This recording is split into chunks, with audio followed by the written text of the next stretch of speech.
everyone, and welcome back to my channel.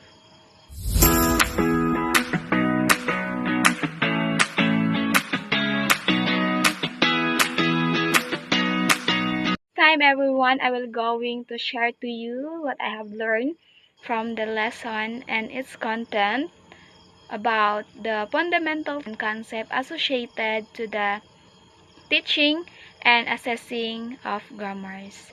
So when we say grammar, it is all about the rules, the how does the words being used in a sentence.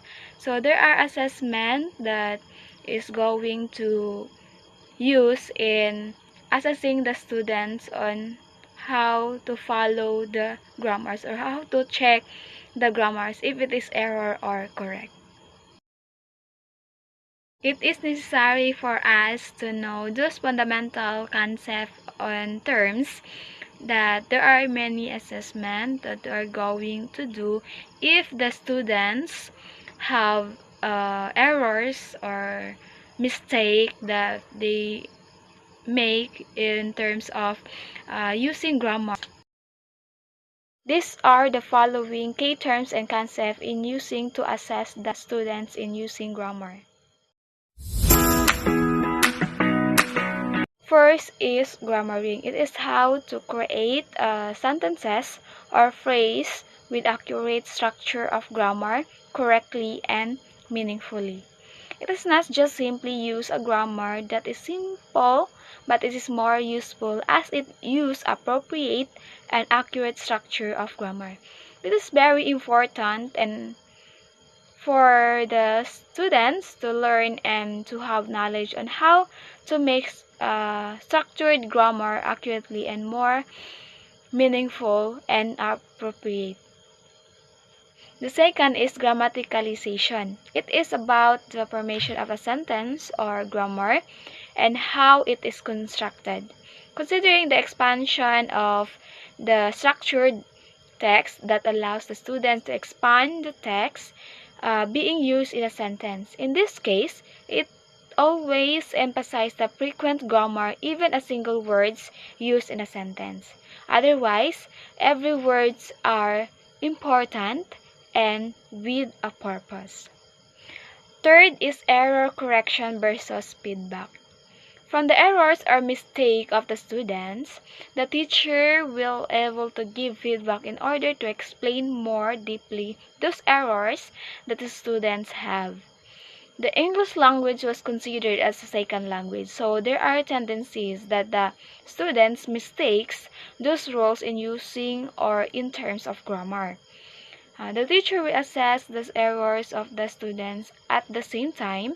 He or she will give correction from the mistake or errors of the students, which is we call feedbacking. Fourth is spoken versus written grammar. Spoken grammar is much less strict than written. Spoken is less structured, while the written grammar highly structured. There are differences between the spoken and written grammar structured. That's why the teacher will have assessment in oral or spoken and written, because in terms of our spoken, it has natural communication, and written is more on artificial communication. There are students who are good in spoken or oral, and there are students also who are not good in spoken but they are good in written aspect.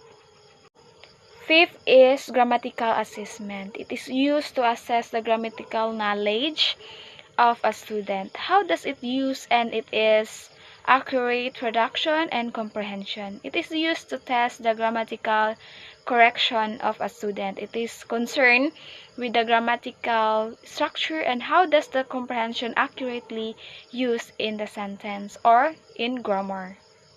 The last one is the pedagogical issues. It is evaluating the pedagogical skills such as lesson planning and classroom management.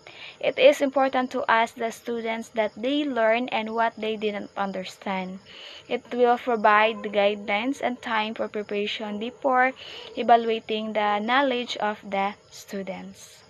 So those are the concepts in assessing the students on how they use grammars, and it is very important to consider the skills or the strength and weaknesses of the students in order to see the errors or what their difficulties that they have in order to give uh, way on how to solve those uh, difficulties that they have, and they will give an assessment that is fit on what skills they have or they are good in.